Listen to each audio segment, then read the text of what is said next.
Unspoiled Network podcast. This is Spoil Me, covering One Piece, episodes 320 and 321, and a cursory description of my reactions to the previous 3 filler episodes. In this episode, we get the single best sequence of One Piece ever, and that is Frankie gets his undies stolen. You could call that his bathing suit, but I'm going to say it's his undies. Welcome to Unspoiled.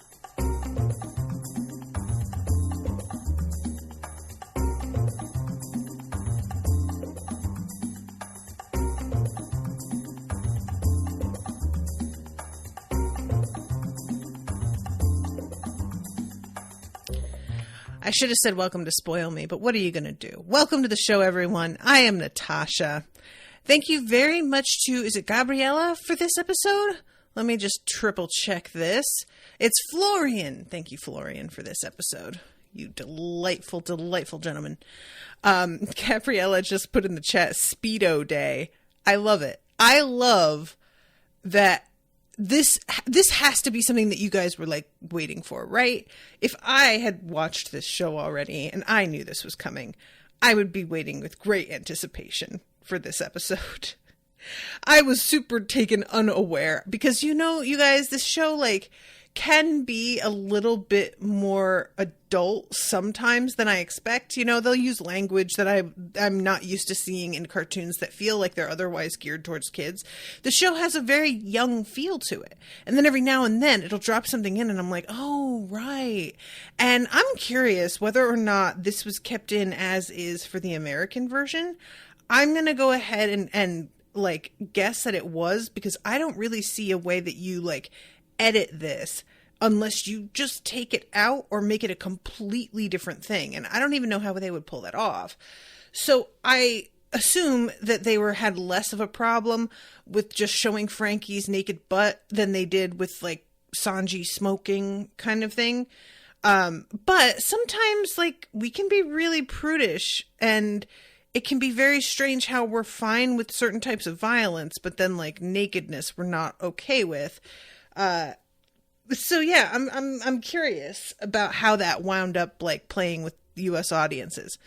But Brian says the extreme editing ended with Alabasta. Ryan says, thank God 4 kids stopped before we got here. I can't imagine how they would have butchered this. Yeah. That like, and was it just the 4 kids edit that has Sanji sucking on a lollipop, or is that the American version that is out now with the dub? I can't remember. But anyway, I'm getting ahead of myself here. Really quick, I just want to touch on the filler episodes, because I just like to mention them if I have watched them. And we get some time in Water 7, and I was actually kind of glad that I watched them, because there's a sort of like running joke in each episode where we run into Sanji and we see him coming up, or not Sanji, Usopp. And we see him coming up with like new and exciting ways to get back on the Strawhats crew, and thinking that he's like being really subtle. And pretty much every single one of these scenarios revolves around them saying they want him to come back, and him like graciously bowing to the overwhelming demand that he return. And I was glad that I watched them, because that, like, there's another one of those jokes in this episode, and it wouldn't have landed quite as well if I hadn't seen the others and known that this was, like, something that he had been doing for quite a bit. So there's one episode that's about Sanji cooking and finding out eventually that the seasoning that is making the difference in this meal is a particular type of salt, which I thought actually was kind of a neat idea. Of course I would, because I like to cook and I'm sure nobody else gives a shit. But I did sort of like, you know, different salts, like there's a big market out there for them. And honestly, they're mostly bullshit. Different salts don't really add that much. There's the texture of the salt can be important depending on what you're using. If you have kosher salt versus like rock salt sometimes, or flake salt can be really cool. On top, like I've had flake salt on top of chocolate chip cookies, for example, and it is outstanding. If you can get your hands on some flake salt, I highly recommend topping your chocolate chip cookies with that. But I liked that episode and the fact that the cook recognizes Sanji's knife skills. I just thought that was like, the whole thing with that was cute. I really, really liked Zoro's episode where he winds up like being sort of adopted by this woman who takes in all the street kids. And at first he's like extremely resistant to it, but then he grows kind of protective of them, especially once he realizes that none of these kids are actually her children and she's just sort of assuming responsibility for all of them. And I just, you know, anytime that Zoro winds up sort of like whenever his gruff exterior proves unequal to keeping him distanced from a group of people that care and are good-hearted, it's always very fun. I just enjoy watching him get won over, you know?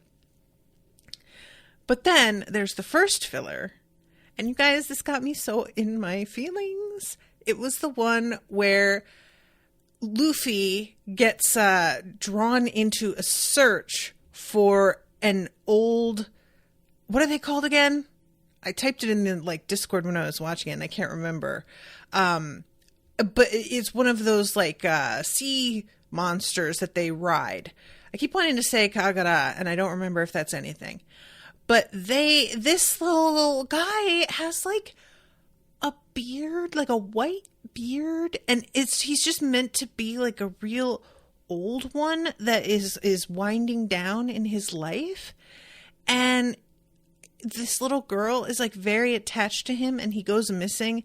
And pretty much everybody is like, dude, it's been days since Aqua Laguna ended and he isn't anywhere to be seen. It probably he didn't make it, hun. And she doesn't want to hear it. Yagara. Oh, I was so close. Damn it. And she firmly refuses to accept that. And there's apparently this like sort of story about where Yagaras go when they die. And it's sort of like, I'm tempted to compare it to like, oh, we brought the dog to a big farm upstate. And it's not really like totally dissimilar, but it's really meant to be less of a like, we're lying to our kids about this thing and more of an actual legend and lore for the Yagara. So people are talking about that and she's just like, oh, shut up. That's not real. And eventually they wind up like in the water seeing something that looks like that. And she comes across the like old guy who looks like he's there, but then Luffy's hand goes right through him. And he's just there to say goodbye to her. And you guys, it was like honestly so heart-wrenching. I mean, I think that taking care of the puppies and having those losses and stuff has just made me a lot more tender-hearted when it comes to this kind of relationship. And I was already pretty tender-hearted, and it just like really has exacerbated that. And then it turns out that he came out here to find a baby Yagara, and it's wrapped in his scarf that she made for like the old head. And she takes him in to raise him, and it was so cute. I loved it so much. So yeah, so those are some really, really good filler episodes. I really enjoyed them, and I'm really glad that I took the time to watch them. Okay, so let's start this episode, which this is really, really fun. Our pirates all turn out to have bounties now, and there is an amazing joke here, you guys. So there's two jokes. First of all, the joke that Chopper, his bounty is 50 berries.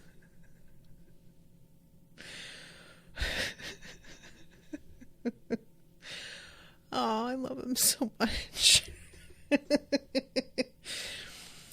Then there's the joke of Sanji. They couldn't get his picture, so they do this weird drawing of him.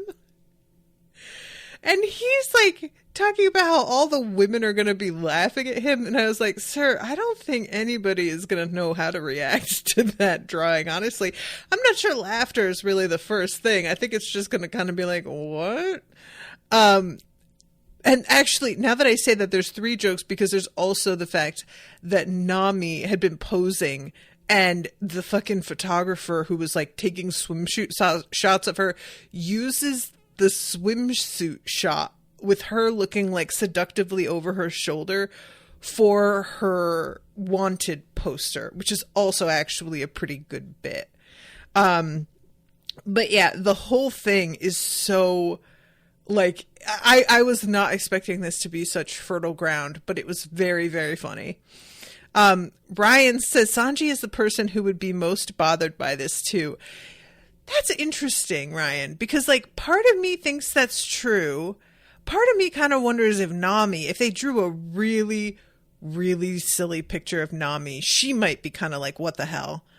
But because she's very happy with her photo. She's kind of like, well, they lied about why they wanted to take my picture, but also this picture did come out very cute. So, okay. Oh my God. Thank you, Gus. Gus is reminding me, cotton candy lover, Tony Chopper, in parentheses, pet, close parentheses. Thank you, Gus. I had forgotten about the cotton candy lover part, and I don't remember if, like, there has to be something that Chopper said that caused that to be brought up, but I don't remember it. And then the fact that he's called their pet, and he is like even more than it only being 50 berries, them calling him a pet. He's like, I'm a fucking doctor. What the fuck? And I was like, you are right to be angry, sir. Honestly though, Chopper, I can't blame them for only giving you like a 50 berry bounty. I mean, most of the time, with the things that they have gotten up to, you haven't been around. You've been like left on the ship to guard stuff, and that tends to be your role most of the time. So I couldn't blame them too much for not counting him among the most dangerous. But anyway, so we also have the like building of the ship for our crew, which we get to see. This thing is wild. And I was like very excited when I saw just the sheer size of the ship, because from the beginning we have like Polly working down the ground with the other shipbuilder whose like hair always sticks out in a point. So weird. And they're looking up at Iceberg and Frankie, and the two of them, Iceberg and Frankie, are like 100 feet above the ground on the deck of the ship, and I immediately was like, oh boy, this ship is gonna be fucking huge, and I got very excited about that. We get to see it later though, and they did do another like animal thing, and I'm not like mad about it, because it's at least Frankie didn't make the like the figurehead his own face, which is low-key what the previous shipbuilder did, was like put his own head on the prow of the ship, which I found extremely odd. But the choice of the lion, I mean, it's fine. It's fine. It's weird though. Like, I really am curious what you guys were expecting and how you felt about it once you saw it, because I am excited about the size, and I am excited about clearly like everything that he put into the interior of it. Like, it's going to be quite intense. I feel like we've only brushed the surface of what that ship has going for it. But as far as the figurehead, I was just kind of like, and especially at one point, Robin is just like, what kind of flower is it supposed to be? And he's like, it's supposed to be a lion, actually. Anyway, so yeah, they're working on this thing, and we have a conversation between Iceberg and Frankie, And Frankie is asking Iceberg, like, do you think that it might be a problem for you that you were helping me build a ship for pirates? Like, you're the governor. And it just seems as if this might blow back on you and look really bad. And Iceberg is just like, no, you know what? I'm just doing this thing. And it's weird. Like, the answer that he gives doesn't feel like he's really answering the question, but the overall vibe is just, I'm not worried about it.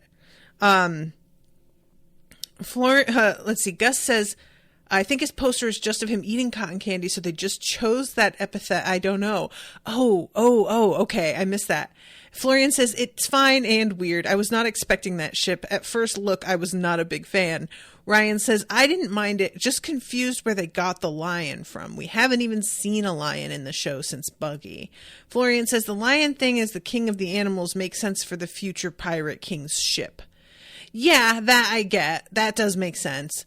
Gus says they're both following in Tom's footsteps. Oh man, imagine if they had made like Tom the figurehead of the ship. That would have been a lot. But yeah, I think that's kind of like Ryan mentioning not even having seen a lion. And I think that's really what it is for me, is that like it feels kind of out of nowhere, you know? And it's a weird thing where part of me is like, I still prefer this to the weird sheep head, because the sheep head dude making a giant statue of himself just has a very strange vibe.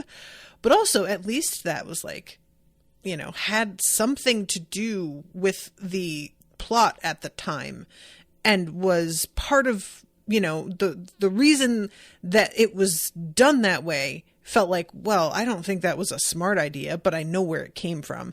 And I think that's my thing for the lion, is that like, that just feels like a weird, as close as I can get is what Florian is talking about with like, oh, you want to be king of the pirates, I'll make the ship the king of the animals. And I'm like, okay, I'm going to accept it, but I must say that feels very thin, but it's fine. So yeah, let's see. If it becomes known that you're helping with this, you could get in trouble. And Iceberg just says, I'll think about that when the time comes. And there's not really like a good answer to it. It's just sort of, well, we'll see, you know? But, we have a bunch of flashbacks between the two of them, talking about Tom and the way that you build a pirate ship without using blueprints, and you just have to really go for it and do something that you're super proud of. Do it with gusto is the way that he says it in the dub over and over again. And Frankie is just, she's having a little bit of a moment here, which is what winds up coming up later, that he's building a ship that he's going to be extremely proud of, but he is going to have to give away. And he's trying to be cool with it, but it's obvious that like there is a part of him that might have a hard time with that, and Iceberg is very prepared to see Frankie have difficulty with it, and Frankie doesn't seem like he is willing to acknowledge that it might be difficult. I also wanted to mention, for those who don't know, because in the sub, every time he's like mad at Iceberg, he calls him stupid barg.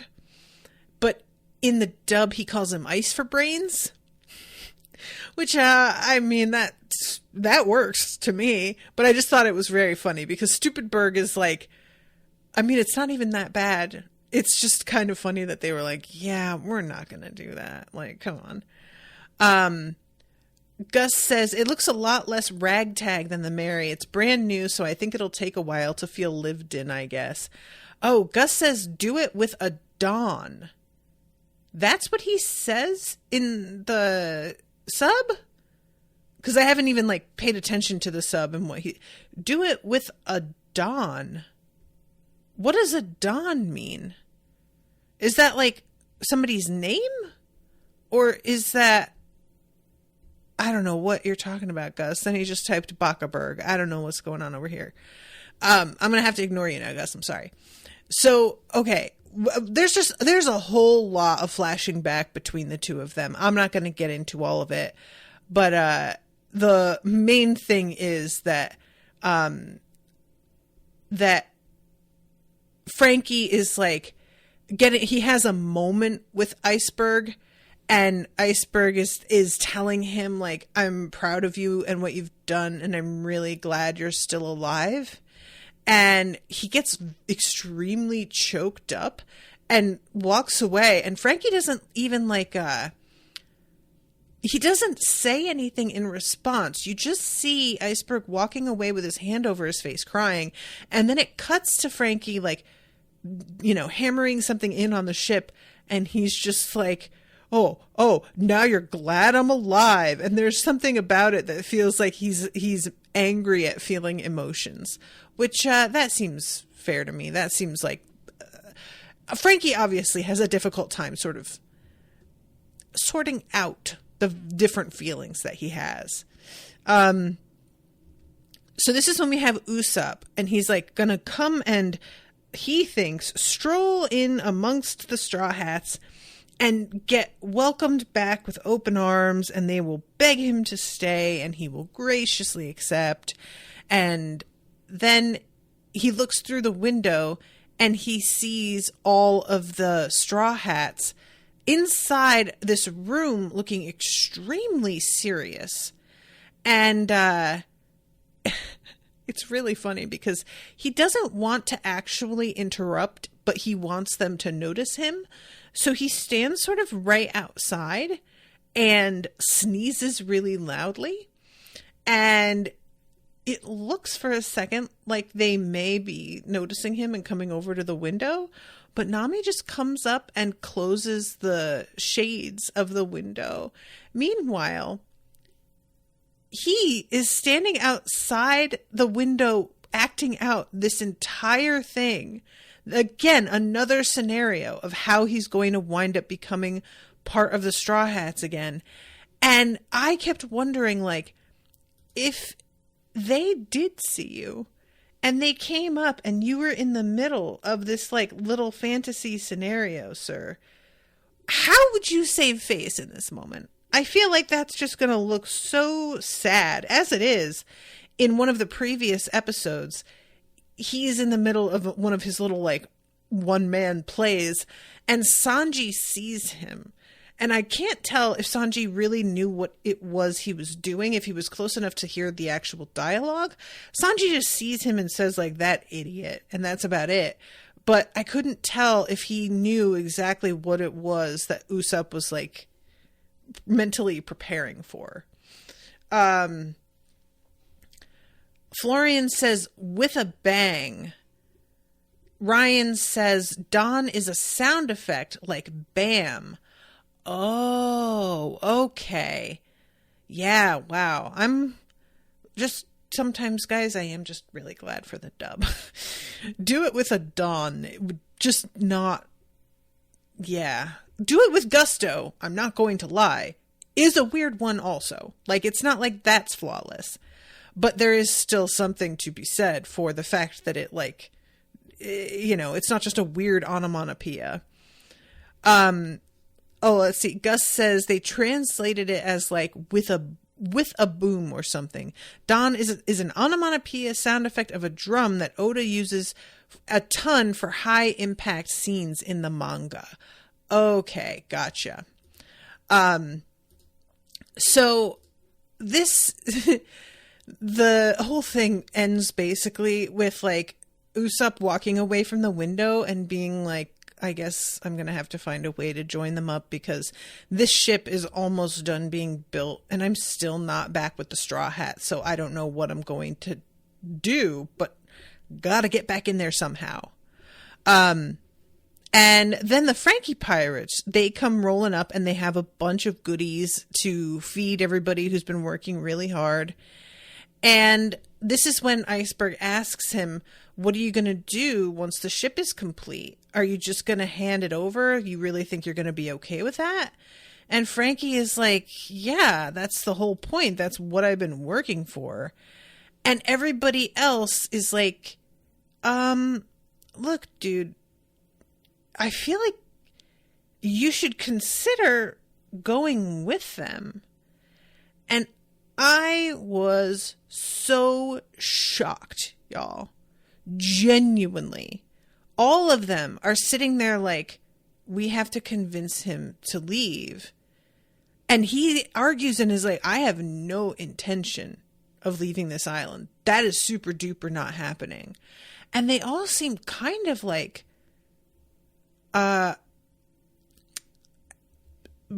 dude, everybody sees it but you, that you should go with them.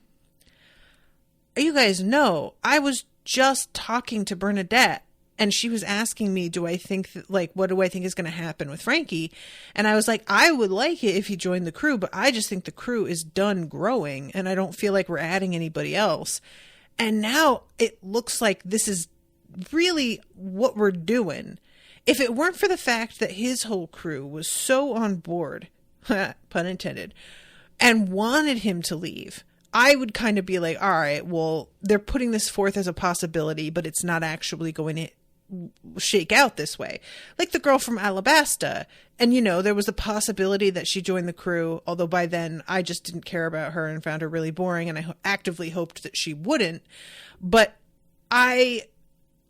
this looks like it's really going to happen, and I am genuinely shocked because I just never really considered it a possibility. Not really.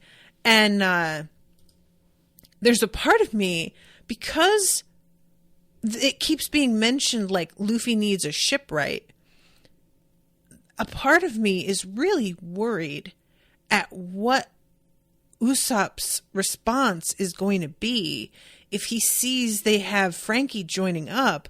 And Usopp's role has been to fix the ship. Now, I am aware Usopp is not a shipwright. He has done patch jobs. He's done the best he could, and he has, managed to get them through some things in very dire circumstances when they needed an emergency repair, or else they were just going to sink right there and then. But he isn't trained. So it is not like Frankie is going to actually be taking Usopp's place in reality. But I think Usopp may see it that way, which is really what's actually important. And I am not excited about seeing poor Usopp being heartbroken over the fact that his friends have essentially replaced him. And I just feel like that's exactly what it's going to look like to him. And I hate that for him because, that's not what they mean, bruh. And it's not really that at all. But,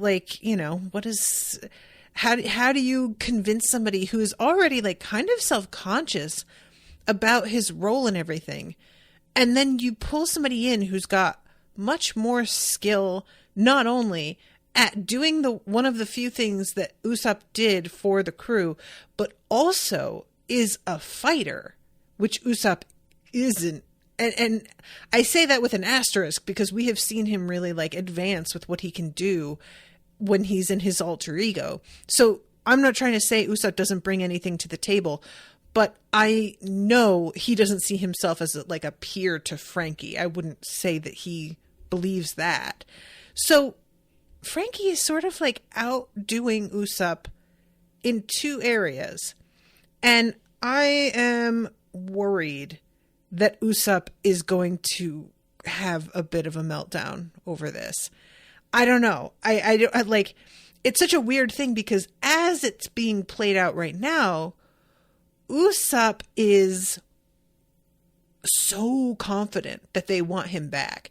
Every single scenario that he has come up with rests on the prediction that the crew is going to be helpless without him and need his skills, and that he is going to be able to say something about how I guess it would be really difficult getting along without me. So, considering that he has come up with 55 different scenarios, and this isn't going to be one of them. All of his scenarios are about them, like, asking him, begging him, really, to come back. It's a sort of interesting turnaround from somebody who thought the whole crew didn't want him, and that the whole crew was, like, laughing at him or blaming him. And now he's over here like, well, clearly they're all going to miss me so bad and want me back. And he has really just, like, changed his tune quite a bit here. And I'm not mad at that. Like, good for you. And I'm glad that everything that has happened has given him some more confidence. But, yeah, I you know, like, I want him to be with the Straw Hats again. I don't want Frankie to actually replace Usopp. If Frankie is joining the crew, I'm very excited because I love Frankie as a character. But if that comes at the cost of Usopp, then no deal. It's both of them, or Frankie better stay here, is where I'm at. So I guess we'll just have to see how that works. But Florian says the Vivi shade on the side. Well, look, you guys know how I feel. But I feel like this is the thing about having these long arcs, is that there's a lot of room for things that you like to turn sour because they get dragged on too long, you know? And I'm really hopeful that doesn't happen with Frankie, because as of right now, I am still as delighted with him as ever I was. But Vivi, wow, things really turned a corner for me with her. She just, ugh. And it was such a shame, because there's this, like, you know, emotional farewell that apparently is like this really moving thing for a lot of people with that arc. And I could not have cared less. And I just didn't. I was so ready to say goodbye to her that by the time it happened, I was like, ugh, shut up. Her fucking speech. Who cares? Get on with your life. Anyway, so all of our friends are excited because the log pose is, like, getting ready. It's, like, prepared now, as long as the ship is ready for them to leave. And they are looking at the positioning of it. And Nami is like, that's weird. It's pointing downward. What is that about? And this is pretty wild. So Kokoro is like, yeah, the next place is Fishman Island. It's on the seabed. And I appreciated that the show acknowledges the last time that they encountered a bunch of fishmen, they were the ones dominating her island and ruining her life, and they killed her mom. So this isn't something that she wants to encounter again. And Zoro is like, look, they were fishmen, yes, but they were pirates, and not all fishmen are going to be like that. Meanwhile, Sanji is pirouetting in place because he is so excited that he is going to finally see hot mermaids. Until, of course, Kokoro is there being unattractive, which ruins it for him. But yeah, I do enjoy her just, like, looking at him and him being like, ugh. But yeah, Sanji is very, very excited about this. And I keep thinking, like, I'm waiting for Sanji to sort of put his foot in his mouth and say something about cooking them or something. I don't know. So yeah, this place is like, it's called a paradise. That's the way that Kokoro describes it. And Robin is like, yeah, the fact that it's on the seabed does seem kind of dangerous. And Kokoro says that's not actually the part that's worrying. And she shares her newspaper, and it turns out that the island is in the Devil's Triangle, also known as the Florian Triangle. What's up, Florian? Getting a little bit of a mention here. I don't know if your name for yourself came first or if it was due to this, and that you are a mysterious piece of map that people disappear into forever. But it's, you know, essentially like the Bermuda Triangle kind of thing, where ships will disappear and nobody knows what happens to them. And apparently some folks will stumble across, like, ships that are either completely unmanned or allegedly crewed by ghosts, which you guys know. I mean, there is nothing quite like a ghost ship legend. right? Like, that just captures the imagination so well. And I know that, like, this show does really wild stuff. So I am hoping very, very hard that we're going to encounter a ship full of ghosts. And I don't even know what that would look like. I have no, like, prediction about that. I just know that I want to see it happen because that sounds really fun. And maybe, you know, obviously, our friends, I don't want them to disappear. But it would be cool if they could, like, solve the mystery about where all these ships wind up, or where the people wind up and why the ships are empty. That said, though, I also do very much want to go to Fishman Island and see what it's like underwater there. I am really curious how this works with, like, you know, Skypiea. All you really needed to do was get the ship up into the air. But once you're up there, everything can kind of be the as much like land as real land. The being on the seabed, how do you deal with the air situation? Is there just like a bubble down there? How does the ship get protected from being underwater? I'm assuming it would have to go underwater. And, like, Luffy can't swim, so I feel like that could potentially be kind of dangerous for him. But yeah, I don't know. Maybe there's just like a tunnel and it's on the seabed, but it's not like, you know, what I keep imagining is sort of The Little Mermaid in the Disney movie. And, like, their whole thing was literally, if you could swim enough, like, if you could swim to the ocean floor, you would come across the giant, like, castle and whatnot. Maybe it isn't that literal with this. I don't know. But anyway, so yeah, this whole thing with them, the legend about where they're heading, Nami gets kind of freaked out about it. And she's just like, I don't understand what happens to them. And Kokoro is like, yeah, I genuinely don't know what to tell you. Nobody has ever come back, so we haven't got any reports on what it could be. But it's definitely a really dark sea with a lot of fog. So try and be careful, because who knows what could happen. And then Zoro says something about how, like, well, those abandoned ships are also known as treasure ships.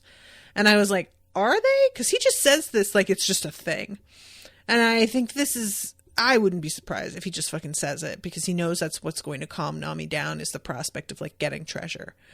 But anyway, they get interrupted here by Frankie's backup singers and Chimney showing up.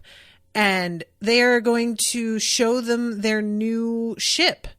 And they're about to head out and see it. And we have this, like, there is the Frankie pirates waiting outside for them. And they're telling them about the bounties on all of their heads. Monkey D. Luffy, 300 million berries. And Luffy is very excited because it went up. Zoro is 120 million berries. Zoro seems pretty pleased with that. Nami gets 16 million berries, and she's called Cat Burglar Nami, which is delightful. Here it is. Cotton Candy Lover Chopper, the gang's pet, 50 berries, and I didn't even notice this. His tongue is sticking out, and he's, like, drooling over this cotton candy. Oh my god, this is such a good picture of him. Honestly, this is adorable. I want this as, like, a background on my phone, or, like, I don't know, a sticker. I love this so much. And Chopper is just so embarrassed. 50. Devil's Child Nico Robin gets 80 million, and she's just like, all right, there. And then Sanji and his sketch, genuinely, it's not just that it's, like, badly done. There's also, like, a dark quality to it. Like, the whole thing is just so weird. 77 million berry, though, like, that's nothing to sneeze at, honestly, you know? And Sogeking has a bounty too, but I don't know that they actually mention what amount he has. So it's not Usopp, it's Sogeking. He is the one that's really, being put on blast here, which is sort of interesting. Potentially, he could be the one walking around without a mask on, and nobody would see him as a threat or want to report him. So if the whole crew is out here needing to avoid towns and stuff for fear of being seen and reported, he wouldn't have to worry about that. But yeah, and then he pulls out Cyborg Frankie 44 million berry bounty. And what they're trying to say here is we were able to get away without them noticing us or putting any bounties on us. We weren't mentioned in the newspaper. There was nothing to worry about. But if he stays on this island with this huge bounty on his head, he is 100% going to get nabbed. It's just, and he's going to feel like he has to stay because of us. So you have got to take him with you, because we know he isn't going to want to leave, but that's the only way to be sure that he's safe. And I thought this was actually a really smart turn of events. So this is when we go to the next episode where they all get Luffy basically agrees to try and get Frankie to join their team. And he says, I was already going to do that. But Iceberg eventually is you're probably going to have to make him use force, because he really doesn't want to leave as things stand now. And Luffy is sort of startled by that, but he's well, okay. If that's what we've got to do, I'll give it a try. So they go and see the ship, and it is this whole thing. Where is this part? There's a real quick thing I wanted to mention.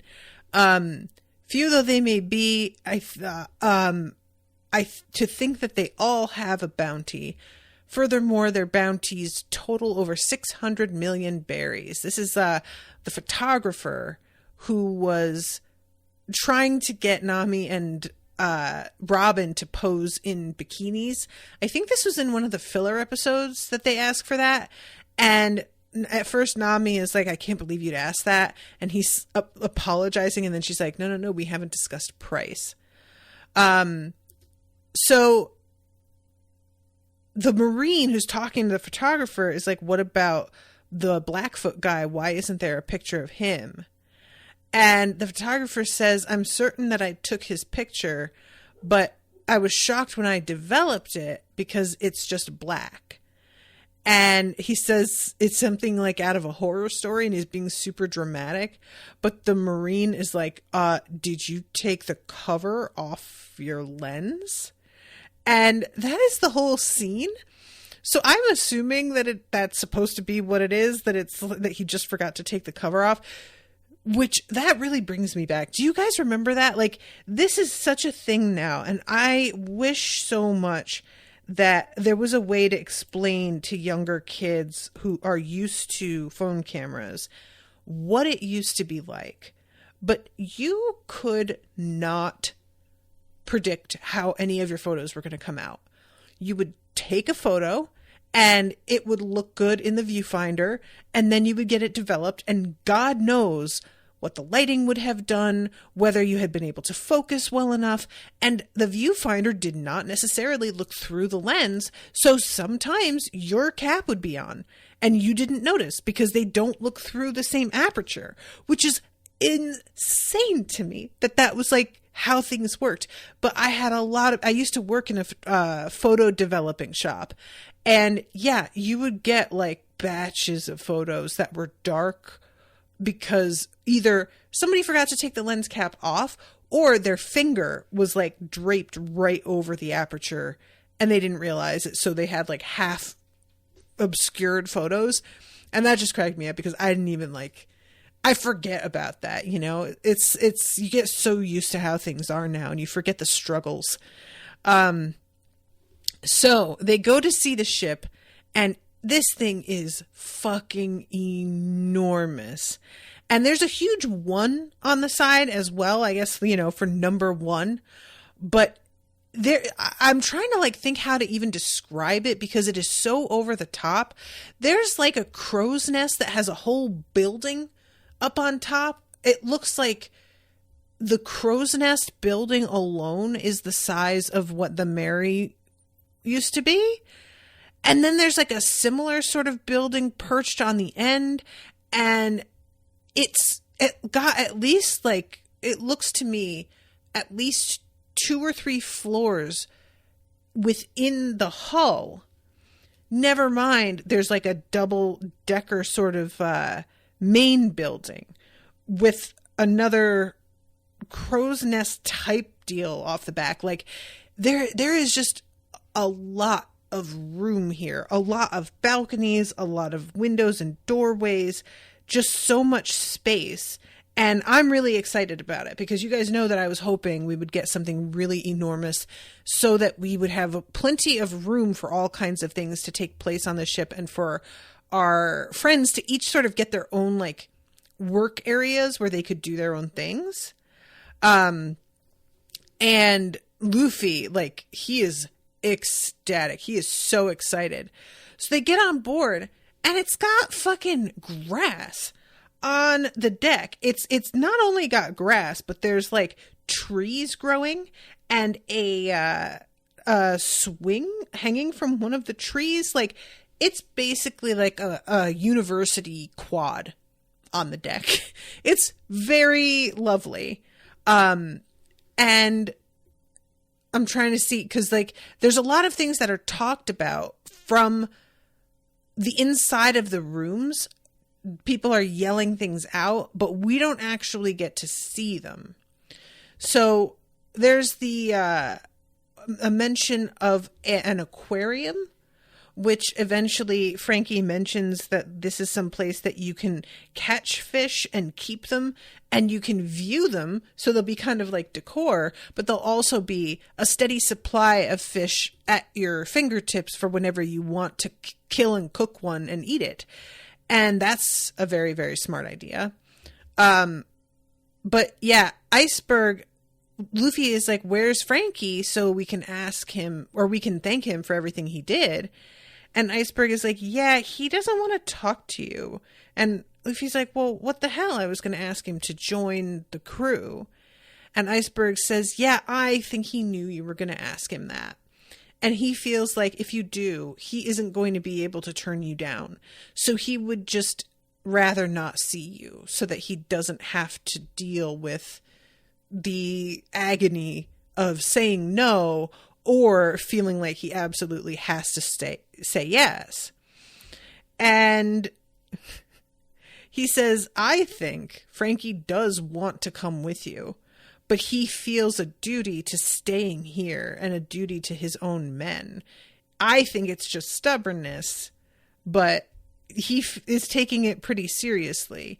And if you want to take him with you, I think you're going to need to like force him and do whatever you need to do. So this is when we have Frankie sitting in a chair by the beach, and his guy's coming up to him and being like, what are you doing here? And Frankie's like, what do you mean, what am I doing here? This is the Frankie house. I'm Frankie. Why do I need a reason to be here? And finally, one of the guys is like, all right, man, look, I'm just going to say it. You got to go with the fucking pirates. You can't stay here.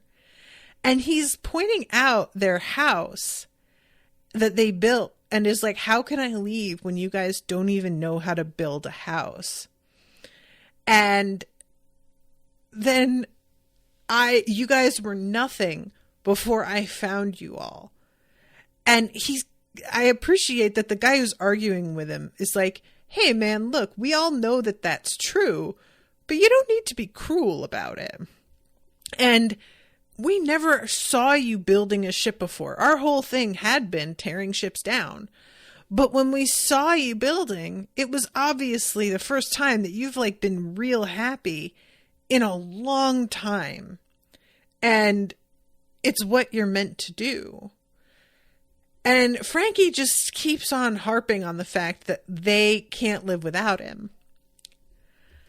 And then the weirdest of the Frankie pirates, the guy who just looks like a giant Easter egg, he's got a very Humpty Dumpty sort of thing going on, sneaks up on Frankie, knocks him down, and yanks off his Speedo. And one of the Frankie pirates is like, why did you do that? And then another guy is like, no, wait, I get it. Don't give it back to him. Come on, guys. And we see Frankie stand up, and the camera is behind him on his little hairy butt. And he's just standing there flapping in the breeze. And he's like, that's the only one of those I've got. And all of his guys go running. And Frankie's like, fine, if you think that I can't beat the hell out of you buck naked, you have another thing coming. And he begins to chase them. And we get this amazing sequence of him running through Water 7, naked except for his like open front shirt, while the Frankie pirates each toss the bathing suit from one to the other, and he attempts with his cyborg abilities to take the guys down and get the suit back from him. And every time, like, he takes the guy down and he's like, I thought you had it. And he's like, nope, sorry, handed it off. So he keeps using that like thing where his fist comes out on the end of a chain. I can't remember what it's called. But honestly, everybody like running in panic and throwing the Speedo from one to the other. This is just pure gold. And then we've got this guy running through town saying that Frankie's on a rampage, and there's like buildings collapsing behind him and stuff. And people think that this is like the kind of rampage that he apparently just went on before because he was a destructive asshole. But they are not ready for what is actually happening here. So all of these people are stopping with their like hands to their faces. And one little kid like starts crying and puts his hands over his face. And there's a baseball that comes rolling through the street. And a kid runs out and says, that's his. And a parent slaps their hand over his mouth and drags him back. And I thought that that was going to be a balls joke. But I think it was just supposed to be that the kid had been like playing ball and then got distracted. I don't know. But either way, it was still very funny. And yeah, Frankie is like laying out his own guys. And there does come a point where one of them has it in his hand and gets knocked out. And it looks like he may get it back. And another dude comes swooping in and grabs it just in time. And this is when the cops show up and start accusing him of indecent exposure. And he uses his fire breath even. And I was kind of thinking to myself, like, sir, even if you succeeded in like engulfing one of them in flames, what if you just burned your swimsuit up also? Like, that feels like that's sort of a self-defeating thing. But either way, a lot of them managed to get away, and some of them are getting on the Yagara, like with a fucking giant cannon on their boat. Once again, lots of collapsing buildings, lots of like smoke and people yelling about how the streets are now a battlefield. This one dude who's, I think like the last one who's on foot, he starts to get a leg cramp and he's just like, oh no, maybe this is it. And then here comes Luffy. And Luffy's like, all right, give it to me. I'm going to take care of it. And this guy is very excited because this is exactly what they wanted, right? So he hands it off to Luffy, who grabs it up. And then he winds up talking to Frankie, who is still standing down there like buck naked. And I love it. Frankie's like running down the street, flapping away and still being like, did you like the ship? Meanwhile, there are people throwing things at him. There's a lot of rolls of toilet paper that come at him, which I thought was a sort of weird thing. There's 2 rolls of toilet paper. There's a plunger, which also weird. Like, we've got a lot of bathroom themed things, which I'm not really sure what that's about. But yeah, he is still just quizzing Luffy on whether or not he liked it and explaining to him like the thing with the fish tank and everything. He's very proud of this and like excited to share with him about it. And overall, this is cementing the fact that he is excited about the ship and would like to see it in action, and honestly does seem to be destined to become part of the crew. And he says something about how it's a dream ship for you and for me as well. And then he aims at Luffy with his like little cannon that comes out of his palm. And Luffy winds up having to toss the suit over to Chopper. And then Sanji and Zoro come out into the street and stop Frankie. And they shove Frankie into a cannon. This was very unexpected. And they shoot the cannon to Scrap Heap Island. Frankie's like, no, guys, don't do it. And I really felt for him being fired out of a cannon with his bare ass and balls just exposed in the cannon to the pressure of everything. Like, feels like that could go very badly for him. That's all I'm saying. So we cut to him and he has landed. Guys, this was just so funny. I could not believe it. He has landed head first into the scrap heap with his legs spread like he's in a porno.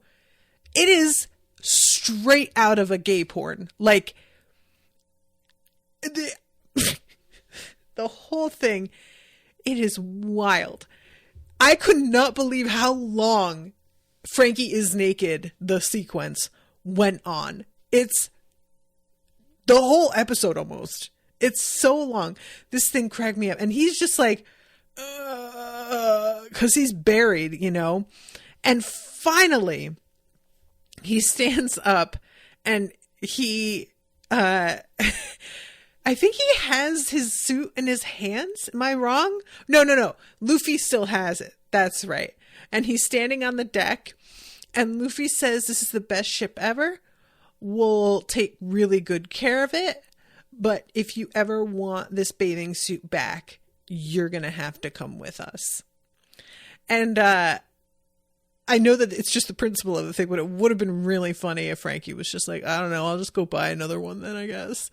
But it just ends there. So that's the end of the episode. So I'm very, very excited to see how this all shakes out, because I am assuming Frankie is definitely joining them. But none of this was what I was expecting. So, all right, I have got to wrap up. But this was really, really fun. And I'm excited about what's to come. I'm just kind of worried about Usopp. I am, you know. And thank you guys so much. Thank you, Florian, for commissioning this, and all of you for filling things in the chat. And until next time, toodaloo, motherfuckers.